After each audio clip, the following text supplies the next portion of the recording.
My high school bully said I'd die alone and forgotten, so I married his father and became his stepmother. Tyler Morrison made my junior year hell. Every day he'd corner me by my locker with his crew, calling me freak girl because I read during lunch instead of gossiping about boys. He'd knock my books out of my hands, trip me in the hallways, and make loud comments about my clothes whenever I walked past his table. The worst incident happened during homecoming week. I was sitting alone in the cafeteria trying to finish my chemistry homework when Tyler suddenly stood up on his chair. The entire room went quiet as he pointed directly at me. "Look at Sarah Chen over there," he announced loudly. "Eating lunch alone again, doing homework like the pathetic loser she is. I bet she's so weird that she'll probably die alone and forgotten in some cat-filled apartment someday." The entire cafeteria erupted in laughter. Even the teachers pretended not to hear. I felt my face burn with humiliation as 300 pairs of eyes stared at me. Some kids started making meowing sounds. Others whispered and pointed. I gathered my things and ran to the bathroom where I stayed until the bell rang. That night, I went home and cried into my pillow until my eyes were swollen shut. But something shifted in me that day. Instead of breaking completely, I got angry. Really angry. I started working out religiously, studying harder than ever, and planning my escape from that small-minded town where Tyler Morrison was considered cool. 10 years later, I was living in Chicago as a successful marketing director. I'd built a life Tyler could never imagine, traveling internationally for work, owning a downtown condo with city views, dating interesting people who appreciated my intelligence. I'd completely forgotten about him and his cruel prediction until I literally ran into his father at a coffee shop. David Morrison was nothing like his son. At 52, he was distinguished, kind, and genuinely interested in what I had to say. When my latte lid popped off and spilled all over his morning newspaper, he laughed warmly and offered to buy me another. "I'm David," he said, extending his hand with a genuine smile. "Sarah," I replied, not making any connection yet. We talked for 2 hours about everything: books, travel, architecture, life philosophy. He was recently divorced, worked as an architect, and had this gentle way of listening that made me feel truly heard. When he asked for my number, I gave it without any hesitation. Our first date was dinner at a quiet Italian place downtown. David was fascinating. Well-traveled, emotionally intelligent, funny in a dry way that reminded me of my favorite professors. Everything his son wasn't. "I have to ask," I said over dessert. "Do you have children?" His face darkened slightly. "One son. We're not particularly close. He struggled with some personal issues over the years." I nodded sympathetically, still completely unaware of the connection. 6 months later, David proposed with a vintage Art Deco ring that was exactly what I would have chosen for myself. I said yes immediately, feeling like the luckiest woman alive. We planned a small ceremony at his house. A beautiful Victorian, he'd restored himself with incredible attention to detail. The morning of our wedding, as I was getting ready in his antique mirror, David casually mentioned his son might stop by. "Tyler's been asking to meet you," he said, adjusting his tie. I thought today might be the perfect opportunity. My blood turned to ice water. The name Tyler Morrison hadn't crossed my mind in months, but hearing it on my wedding day made my stomach drop. I sat down heavily on David's antique vanity chair, staring at my reflection in my wedding dress. "Sarah, are you all right?" David asked, concern creeping into his voice. I turned to face my soon-to-be husband, this kind, gentle man who had no idea what his son had put me through. "David, what's Tyler's middle name?" "James. Tyler James Morrison." "Why?" My high school yearbook flashed through my mind. Tyler J. Morrison, class clown, most likely to peak in high school. The same Tyler who had systematically destroyed my self-esteem for 2 years. "Nothing," I lied. "Just curious." The ceremony was perfect. David's eyes filled with tears as I walked down the makeshift aisle in his living room. Our friends and family watched as we exchanged vows in front of the fireplace he'd built with his own hands. When he kissed me, I felt like the luckiest woman alive. Until the front door opened during our first dance. Tyler Morrison walked in looking exactly like I remembered, just softer around the edges. His eyes scanned the room until they landed on me, still in David's arms. I watched the recognition dawn on his face, followed immediately by horror. "Dad?" Tyler's voice cracked. "What the hell is going on?" David released me and turned toward his son. "Tyler, you made it. I'd like you to meet my wife, Sarah." Tyler's mouth fell open. He stared at me like he'd seen a ghost. "Sarah? Sarah Chen?" "Morrison now," I said, extending my hand with a smile that could cut glass. "Nice to see you again, Tyler." The room went silent. Our guests sensed the tension but couldn't understand it. David looked between us, confused. "You two know each other?" David asked. "We went to high school together," I said smoothly. "Different social circles, but you know how it is in small towns." Tyler's face had gone pale. "Dad, can I talk to you privately?" "After the reception," David said firmly. "This is our wedding day." For the next 3 hours, I watched Tyler squirm. He tried to avoid me, but at every turn, I was there. When he went to get a drink, I was at the bar. When he stepped outside for air, I followed. "This is insane," he whispered when we were alone on the back patio. "You married my father?" I married a wonderful man who happened to be your father, I corrected. Though I have to say, the apple fell very far from the tree. Tyler ran his hands through his hair. Sarah, look, about high school. About high school what? I interrupted. About how you made my life miserable? About how you convinced everyone I was worthless? About how you stood up in front of everyone and said I'd die alone and forgotten? He winced. I was a kid. I was stupid. You were cruel, I said evenly. But don't worry, I'm not here for revenge. I'm here because I love your father. The fact that this drives you crazy is just a bonus. Tyler stared at me. He doesn't know, does he? About what I did to you? No, I said, and I don't plan to tell him. David loves you despite your flaws, and I won't be the one to destroy that relationship. But understand this. I'm not the scared 16-year-old you used to torment. I'm your stepmother now, and you will treat me with respect. The color drained from his face completely. When we returned to the reception, Tyler made his excuses and left. David was disappointed but not surprised. He'll come around, David said, pulling me close. He just needs time to adjust. Over the next few months, Tyler avoided family gatherings. David would call him, but Tyler always had excuses. Work was busy. He wasn't feeling well. His car was in the shop. I don't understand what's gotten into him, David confided one evening over dinner. Ever since our wedding, he's been distant. I reached across the table and took his hand. Maybe he's just processing the changes. It can't be easy seeing your parent with someone new. David squeezed my fingers. You're probably right.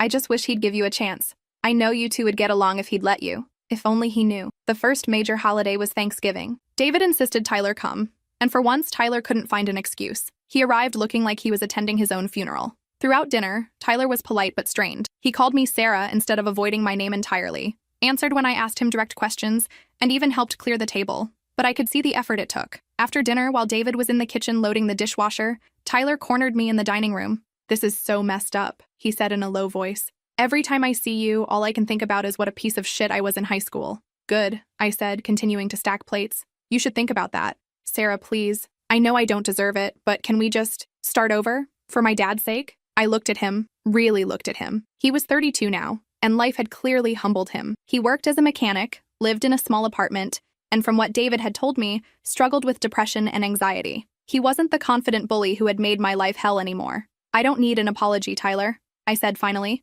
I don't need closure or forgiveness or any of that therapeutic nonsense. What I need is for you to be a good son to your father, because he loves you more than you probably deserve. Tyler's eyes filled with tears. I know he does, and I know I've been letting him down. So stop, I said simply. Stop making this about us and make it about him. From that day forward, something shifted. Tyler started calling David more often. He showed up for family dinners. He even brought a girlfriend around Christmas, a sweet teacher named Rebecca who clearly adored him. But the real test came 6 months later, when David had a mild heart attack. I was at the hospital within minutes of getting the call, still in my work clothes, frantically trying to reach Tyler. When he finally arrived, his eyes were red and panicked. How is he? Tyler asked the moment he saw me. Stable, I said. The doctor said it was minor, but they want to keep him overnight for observation. We sat together in the waiting room for hours. Tyler kept apologizing for taking so long to get there, for not being a better son, for not calling enough. I finally told him to shut up. Your father knows you love him, I said. That's all that matters. When David was finally awake and receiving visitors, Tyler broke down completely. He told his father everything, how sorry he was for being distant, how much he loved him, how grateful he was to have him in his life. Later, as Tyler was leaving, he stopped by my chair. Thank you, he said quietly. For what? For making him happy, for being here when he needed you, he paused, struggling with the words, for being better than I ever was.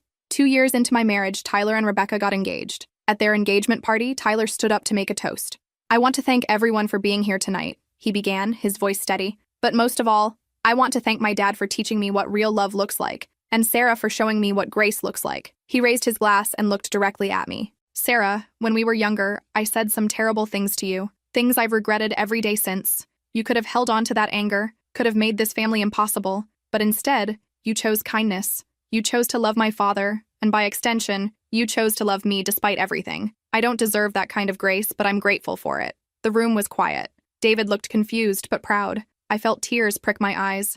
To second chances, Tyler said, and the people who give them to us. Everyone raised their glasses and drank. After the party, David pulled me aside. What was Tyler talking about? About saying terrible things to you? I thought about lying, about protecting Tyler's secret forever. But David deserved the truth. High school wasn't easy for me, I said carefully. Tyler was part of a group that made things difficult. But people change, David. The man who toasted me tonight isn't the boy who hurt me 15 years ago. David's face darkened. He bullied you? My son bullied you? He was a teenager, I said quickly. A hurt, confused teenager who probably needed help he wasn't getting. Look at him now. Look at the man he's become. That's what matters. David was quiet for a long time. Did you know who he was when we met? No, I said honestly. I had no idea you were his father until our wedding day. And you stayed anyway? I took his hands. David, I fell in love with you. Not despite your son, but including him. Tyler is part of who you are, and I chose all of you. 3 months later, Tyler asked if he could take me to lunch. Just the two of us. We went to the same coffee shop where David and I had first met. Tyler ordered for both of us. He remembered that I liked oat milk lattes. I need to tell you something, he said once we were seated. I've been going to therapy. That's great, Tyler. I've been talking about high school, about what I did to you and other kids, about why I did it. He stared into his coffee. My therapist says I was acting out because of my parents' divorce, because I felt powerless, because I was hurting. But that doesn't excuse it. No, I agreed. It doesn't. I want to make amends, he said. Real amends. Not just to you, but to everyone I hurt. I studied his face. He was serious, determined in a way I'd never seen before. What does that look like? I asked. I've been reaching out to people from our class, apologizing. Some of them won't talk to me, and I understand that. But some have, and it's been healing. He pulled out his phone and showed me a message thread. Names I recognized from high school, people Tyler had targeted. Some had responded with anger, others with acceptance, a few with their own apologies for standing by and doing nothing. I saved you for last, he said, because what I did to you was the worst, and because you're family now. I was quiet for a long time, processing what he was asking of me. Tyler, I said finally, I don't need your apology to move forward. I've already done that work. I know, he said, but I need to give it anyway. He took a deep breath and looked directly into my eyes. Sarah, I am profoundly sorry for what I did to you in high school. I was cruel, and I was wrong, and I caused you real pain. There's no excuse for my behavior, and I don't expect your forgiveness. But I want you to know that I see you now. I see the incredible woman you are, the way you love my father, the grace you've shown our family. I'm sorry it took me so long to see it, and I'm sorry for every day I made you feel less than the amazing person you are. I felt tears streaming down my face before I realized I was crying. Thank you, I whispered. We sat in silence for a while, both of us emotional. Can I ask you something? Tyler said eventually. I nodded. Do you think Dad would be proud of me? If he knew the whole story, would he be proud of how I'm trying to change? I thought about David, the man who saw the best in everyone, who believed in second chances, who had raised a son despite his own struggles. I think, I said carefully, that your father would be proud of the man you're becoming. Not because you're perfect, but because you're trying to be better. Tyler smiled through his tears. I really love him, you know, and I really love that he found you. I love him too, I said. And Tyler, I'm proud of you too. When I got home that evening, David was in his workshop, building a bookshelf for our bedroom. I told him about lunch, about Tyler's therapy, about his apologies to our former classmates. I had no idea he was struggling so much back then, David said, setting down his chisel. I was so wrapped up in the divorce, in my own pain. I failed him. You didn't fail him, I said firmly. You were dealing with your own trauma. And look at him now. He's taking responsibility, doing the work, becoming the man you raised him to be. David pulled me into his arms. How did I get so lucky? First, Tyler turns his life around, and then I get to marry the most incredible woman I've ever met. Luck had nothing to do with it, I said, kissing his cheek. We chose each other. All of us. Last month, Tyler and Rebecca got married. Tyler asked me to walk him down the aisle since his mother lived across the country and they weren't close. Are you sure? I asked when he called with the request. Absolutely, he said. You're the reason I believe in redemption. You're the reason I know people can change. I can't think of anyone I'd rather have by my side. On his wedding day, as we stood at the back of the church waiting for our cue, Tyler turned to me. I used to think about that day in the cafeteria sometimes, he said quietly, about what I said to you, and I'd wonder what my life would have been like if I'd been kinder. Don't torture yourself with hypotheticals, I said, adjusting his boutonniere. I'm not, he said, smiling. I'm just grateful that despite everything, we ended up as family. The music started and we walked down the aisle together. David beamed at us from the front row, tears in his eyes as he watched his son and his wife approach the altar together. During the reception, David and I danced to At Last by Etta James. As he spun me around, I caught sight of Tyler and Rebecca at their sweetheart table, laughing at something Rebecca's little nephew had said. What are you thinking about? David asked, following my gaze.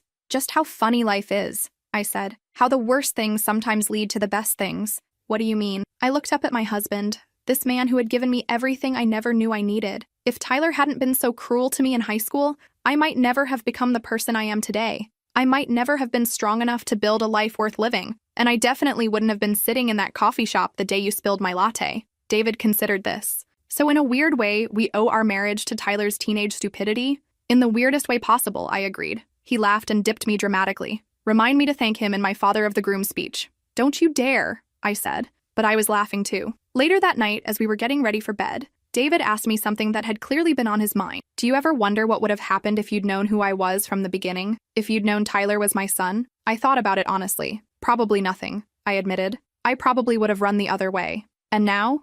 I looked at this man who had changed my life in ways I couldn't have imagined, who had shown me what real love looked like, who had given me a family even if it came with complications.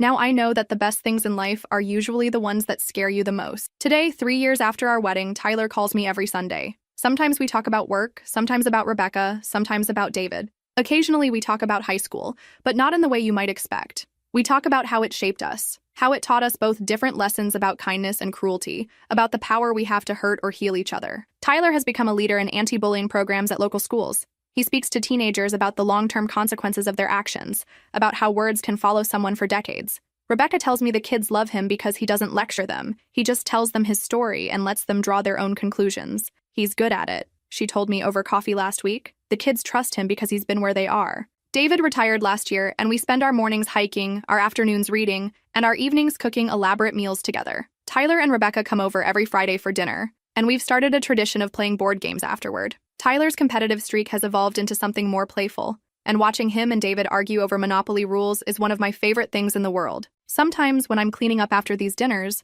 I think about 16-year-old me crying in her bedroom, convinced that Tyler Morrison was right, that she would die alone and forgotten. I wish I could go back and tell her that someday, Tyler Morrison would be arguing with her husband about whether Boardwalk is worth the investment, while his wife helps her load the dishwasher and plan their upcoming vacation to Italy. I wish I could tell her that the boy who tried to define her worth would someday introduce her to others as my stepmother, Sarah. She's incredible, with genuine pride in his voice. I wish I could tell her that sometimes the people who hurt us the most become the ones who help us understand our own strength. But mostly, I wish I could tell her that Tyler Morrison was wrong about everything except one thing. She would not be forgotten. She would be remembered, cherished, and loved by a family she never could have imagined. A family that included, impossibly, Tyler Morrison himself.